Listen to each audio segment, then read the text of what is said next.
Hey, ewa salame, babak no papier, ewa salame, zinzalbim, ewa salame, hey, hey.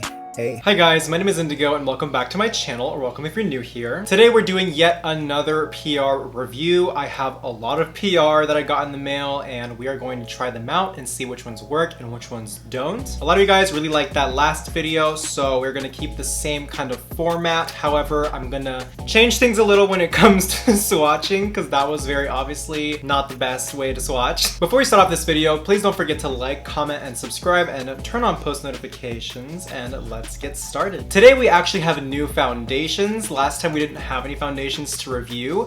However, today we have the Benefit Hello Happy foundations. I actually did have these in my possession in the last video. However, I have been testing them out in terms of longevity and if they break me out behind the scenes. So this is not going to be quite a first impressions, but I am going to let you guys know what I think about these. These are marketed as weightless medium coverage foundation sticks. As you guys can see, they are a solid formula and you just kind of warm it up on the back of your hand or on your face and then you just blend it away. That's already where my first issue with this foundation starts off. I don't like stick formulas because they are really unhygienic. A stick cleanser is very unsanitary. A stick moisturizer, a stick mask, it's just really unsanitary because you're just putting it on your face constantly and you're gonna start building up bacteria on here. So you have to be on top of your game, constantly wiping off the top, both after you use it and before you use it. So that's already a little bit of an issue for me. But regardless, I'm still gonna give it a fair chance. That's just a personal opinion. And I mean, if it doesn't cause any problems, then you should be fine. However, just be aware of that. It allegedly says it has 16-hour long wear. It has a natural matte finish, which I will get into in a second. I don't necessarily agree with that. So I'm gonna go ahead and use this shade right here. It's not quite my foundation shade,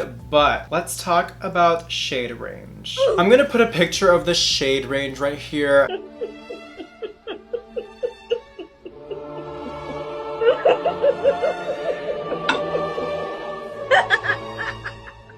I do love Benefit, you guys know this. I absolutely love their brow products, the Hula bronzer, their blush. However, I really do think that they kind of miss the mark when it comes to their foundations and their concealers. I don't think their shade range is quite where it needs to be. We have 3 light shades, 4 mediums, 1 tan, which is interesting, and then 4 dark shades. Do I really have to say much there? I don't think there are just 4 shades in every single category. For example, there are plenty of undertones when it comes to the same color. That's where like Fenty Beauty really hits the mark. If you're not prepared to lay that down on launch, just kind of wait things out before you launch a foundation range. Playing devil's advocate, you could argue that this is a very light coverage foundation, so therefore you really shouldn't run into too many issues. In that sense, for my personal shade range, I can agree. I personally can blend this out and this will look okay on me. I won't look weird, but I don't really see that being justifiable for other people. So that's already where I have like my main issue. However, in terms of its performance, I actually do like it. I would consider it more of like a BB cream type of consistency rather than a foundation. It's just in a different vehicle. I guarantee you if this was in a kind of liquid type of format, it would be considered a BB cream. The coverage is nice. It definitely does not get rid of all of my hyperpigmentation or anything, but it definitely does leave a natural skin finish. Not quite matte as they claim to be, but it is a natural skin finish, which I do like because it is very hard to get a foundation that isn't oily that also has that natural skin finish. And I can attest that it won't turn oily or greasy throughout the day, especially because I have been on the hunt for a natural skin finish type of foundation. However, being oily skinned, it is very hard to find without having it become a total mess by the end of the day. And I can tell you that this definitely does last pretty long. It doesn't do that weird kind of like splotching thing towards the end of the day. I also really do like that it does have SPF. However, I would not rely on this for SPF just because, one, it's makeup. You're not gonna apply it in the amount that you actually do need to put SPF on with. For your face and your neck, you're recommended to use a teaspoon of sunscreen. You are definitely not going to put a teaspoon of this on your face every single day. Actually, every 2 to 3 hours. So don't rely on this for your sunscreen, but it is nice that there is sunscreen in there regardless. It's SPF 20, which is fine. It's a cute addition. I had my fan on blast, guys. If you guys heard that, I'm sorry. They say that it allegedly feels weightless, but to me it actually feels more like a very heavy sunscreen instead of a foundation, which is actually not bad because contrary to like popular opinion, I actually like very heavy products. I do love thick and goopy and greasy types of moisturizers and occlusives because I just feel like it's just like locking everything into my skin. So I personally don't really mind that. I actually really do like it. However, I do think that in terms of like marketing it as a weightless, no. One thing that this does claim it holds true to is that it does not create texture on your skin. I have never gotten cake face while using this foundation, and I'm thoroughly impressed, especially because I do use a lot of this, as you guys saw. So I don't know if it sounds like I just dragged this across the mud or not, but I actually do like this foundation. I do reach for this foundation when I do want to have kind of like a lighter type of coverage look or day, and when my skin is feeling particularly parched. So like for my boy beats or every single type of daily makeup, I will reach for this instead of my Fenty Beauty. However, I will wash my hands before I apply this, and I will just apply it on the back of my hand, and then I'll just rub it onto my face just to be a little more hygienic about it. This does have oils in it, however, it does not make my fungal acne get worse. This product does retail for $32. I'll leave my final thoughts for the end of this video. Stay tuned. The next product that we are going to try is the Laura Mercier Translucent Setting Powder. Now you guys may be wondering why I'm reviewing this, considering this is such a classic and such a cult favorite. However, for me, it is personally new. There's a lot of makeup that I've never tried, and this is one of them, and I'm really excited to try it because everybody loves it, and I'm going to see if it actually lives up to the name, because I know a lot of people haven't tried this yet, and they're probably in the same boat. They want to know if it's good or not, so we're going to try right now. It has a very baby powdery type of scent. It's not overbearing, it's pretty light. Well, it's actually kind of like medium-ish. It's not too overbearing, but it's also not considered light. I'm gonna go ahead and conceal. I'm gonna be using the regular Tarte Shape Tape Concealer. We've seen this plenty of times on my account before, so this is nothing new. And now I'm going to try the powder. Oh boy. Okay, so for my powders, I actually use a different type of sponge. You guys just saw me use the Beaky blender, not Beauty Blender, the Beaky blender. I like this better than the Real Techniques Beauty Blender. I have used it for a while. I don't know how much it is. I'll leave the price right here, and I'll also leave it in the description box down below if you guys want to check it out. However, for my powders, I have started to use this type of microfiber beauty sponge. This one's from Beauty Bay. It was also sent to me a while ago. As you guys can see, it's pretty dirty right now because I always use it, but it is really, really, really good for powders. It doesn't soak in any of the product,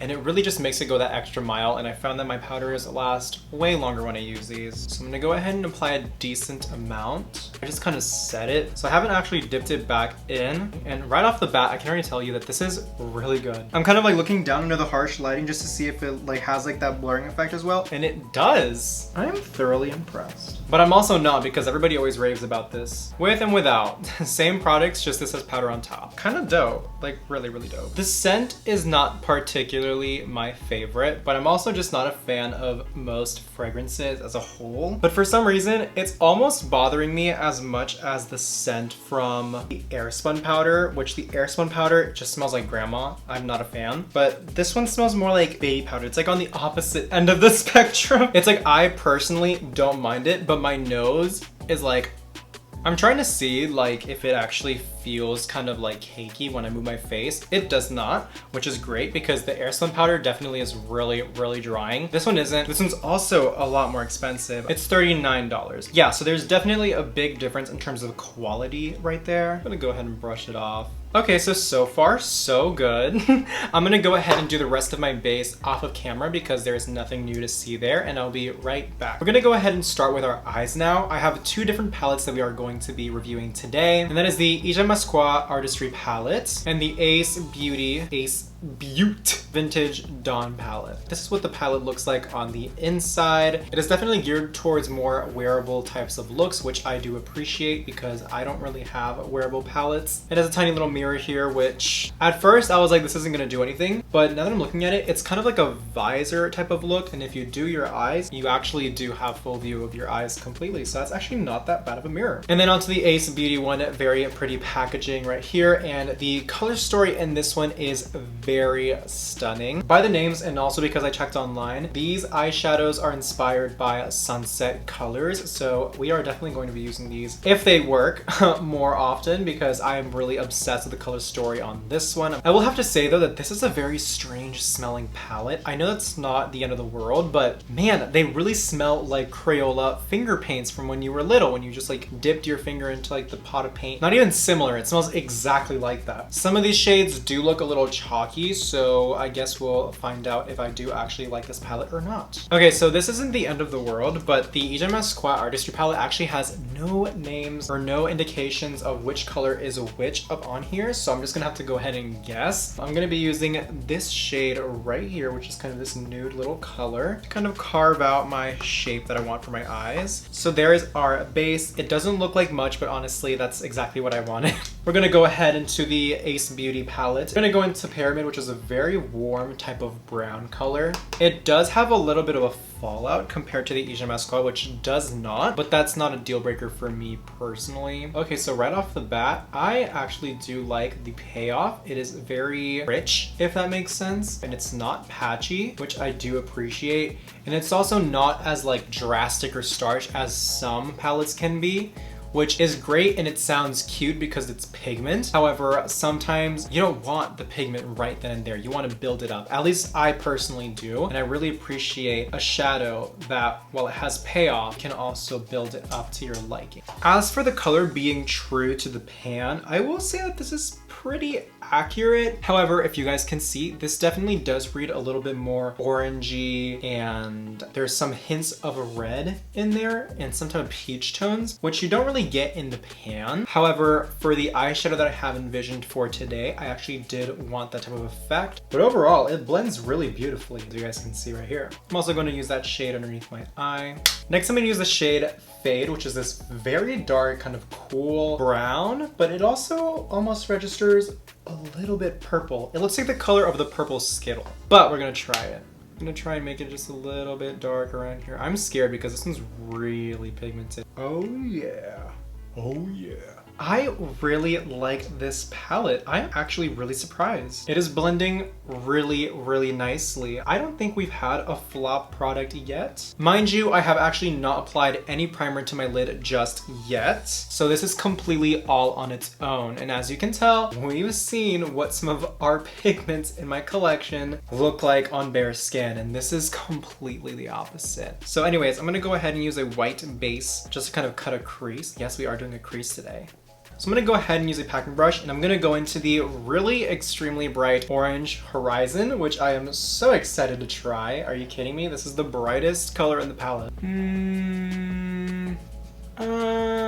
Well, it did fine, but I guess like with the performance of the other ones, I really just was expecting a little more oomph. The other shades were just really good. This shade is average. It's fine. I've definitely used better orange shades. I'm not mad, I'm just like underwhelmed. I'm gonna try like the terracotta color Grand Canyon. I'm gonna put it in the inner corner over here. Am I missing something? So I don't know if you can tell on camera, but these are two very different colors, and I have applied the terracotta kind of color Grand Canyon right in the center. It looks the same to me. I have no idea why or how. That really sucks. I really enjoyed the first two shades. I'm gonna try and fix it up with the shade Pyramid. Oh, I think I see what's actually going on. I'm applying the shade Pyramid, the one that we use underneath, on top of the orange, and they're actually not buildable. Whatever eyeshadow you have underneath, that's it. That's the only one that's gonna peek through. The other ones are not gonna build on top of it. Bummer. I wonder if it's gonna allow us to do another one. I'll try this shade in the Asa Beauty palette, maybe see if it can cover this up. Hopefully it does. I'm not gonna hold it accountable if it can't. Well, it can actually. It's all right. This is what happens when you have high expectations, y'all. I'm sad.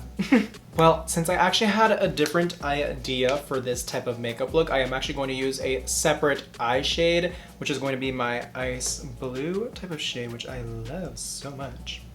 and I'm going to apply that to the end. This is not part of any of the reviews. I just really do want to use this because this color story is giving me life. Okay, so I feel it's only right if we try one of their shimmers. Like, there are a couple shimmers in the palette, come on. So I'm gonna go ahead and try the shade Dew, which is this gorgeous ice blue, which really just speaks to my soul. So we're gonna put it into the inner corner of my eye. Let's draw out. I don't know what it gives on the brush, but I guess we'll go find out. Let me show you guys how deep I'm gonna go in, okay? 1, 2, 3, 4, 5, 6, 7, 8, 9, 10, 11, 12. Okay, 12 swipes. This thing is packed with pigment. Let's see if it shows up. Please, show up.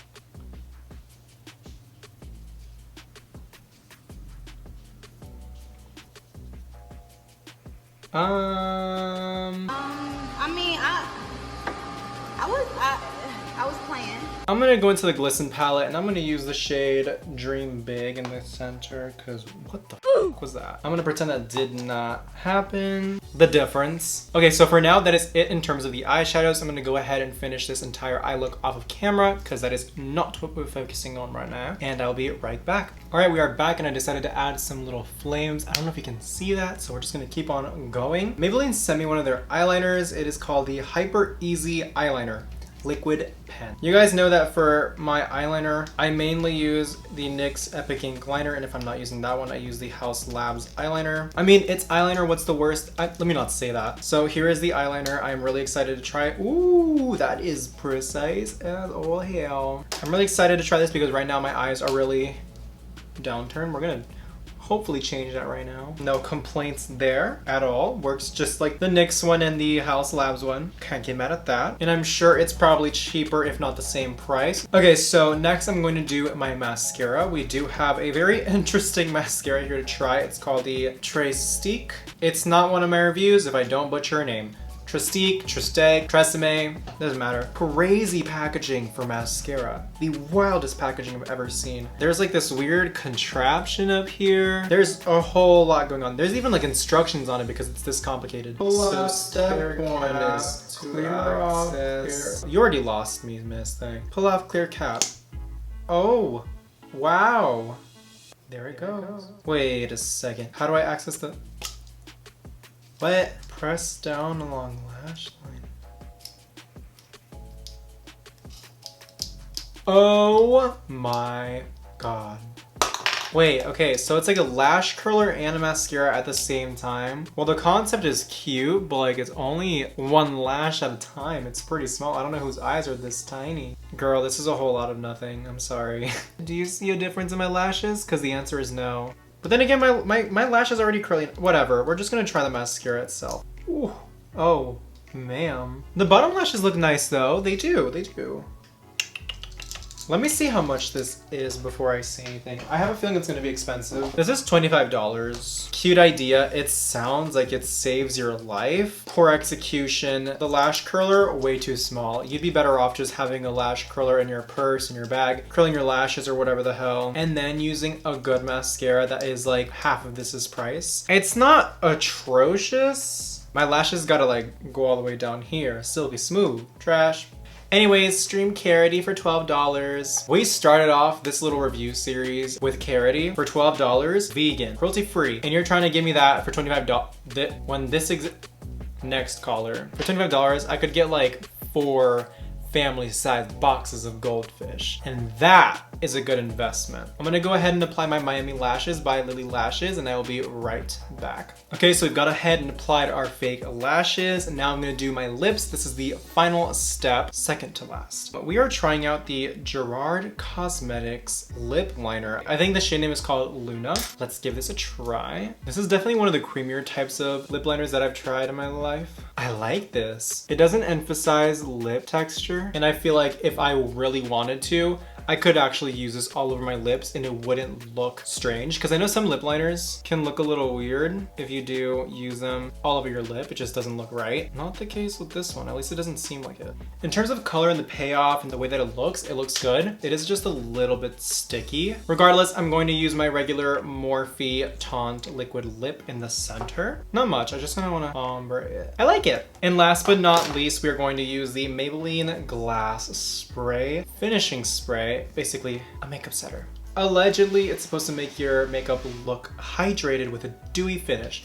Oh boy, I'm scared because a lot of times these definitely look interesting. Also, there's red dye in this for some reason, which is why, but whatever. Let's just try it. Well, the smell is nice. The spray itself is really aggressive. It feels like I'm like having like water like flicked in my face, whereas the continuous setting mist feels great.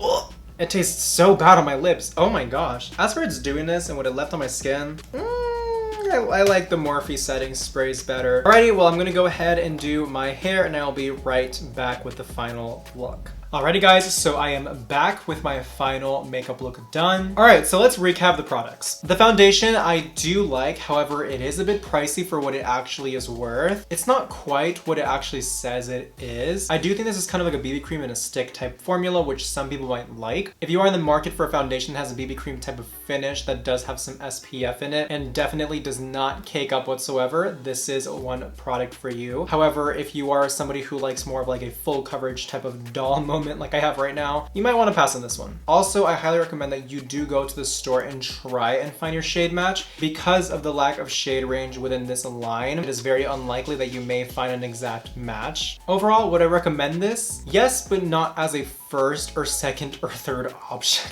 As for the Laura Mercier setting powder, I really do actually like this setting powder. I think there is a decent amount of product for the amount of money that you are paying, and you are also getting the amount of quality. It definitely does have a blurring type of effect, which I really do appreciate. The smell isn't too overbearing.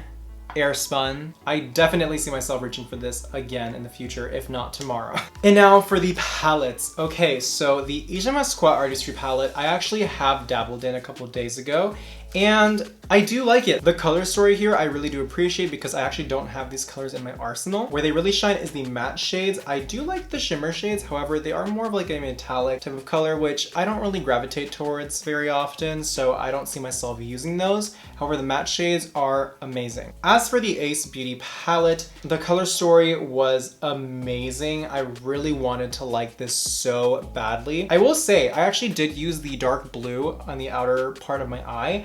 I did like it. I think there is a recurring theme here where the mattes are really good, with the exception of this orange. I have no idea what was going on with this orange. The shimmers don't deliver. You guys saw exactly what this looked like. Maybe it'd be a different story if I applied it on with my fingers, but as of right now, this palette for me, I just can't really justify paying $35 just for the mattes, considering they're only half of the actual palette. So this is unfortunately a miss for me. As for the liners, I can't complain about anything. It did its job and it did what it had to do and it is still present. The mascara, I can't even show you guys it because I actually threw it across the room. I'm not a fan. Just being straight up honest with you guys, it is a gimmick product, guys. You guys can really just use an eyelash curler and your favorite $12 or drugstore mascara and you guys will be more than fine, whereas that was just really clunky. And I honestly dare to say that that would waste more space in your purse and more time applying it than if you were to just have an eyelash curler and a mascara. So that is a pass for me as well. As for the lip liner and the setting spray, I really do like this lip liner. It's not tacky anymore, so I really do like that, and I really like my lips today. I think they are very clean.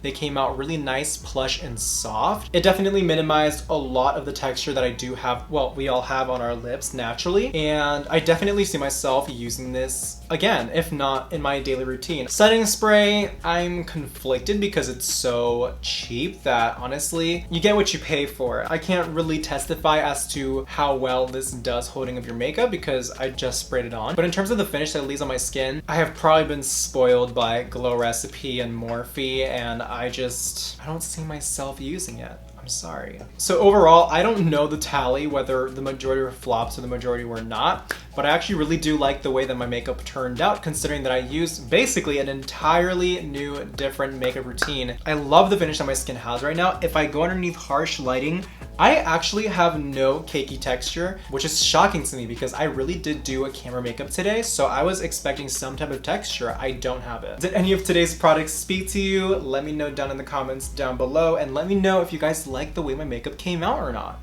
because I like it. So there are no particular flaws in my makeup today that I could really argue about. I could go out right now. In fact, I really do want to go out right now, but I can't. So that is it for today, guys. Thank you guys so much for watching. If you guys like my art, if you guys like my energy, please like, comment, and subscribe, and follow me on my Instagram down below if you don't already. Turn on post notifications, and I will see you guys in the future. Bye-bye.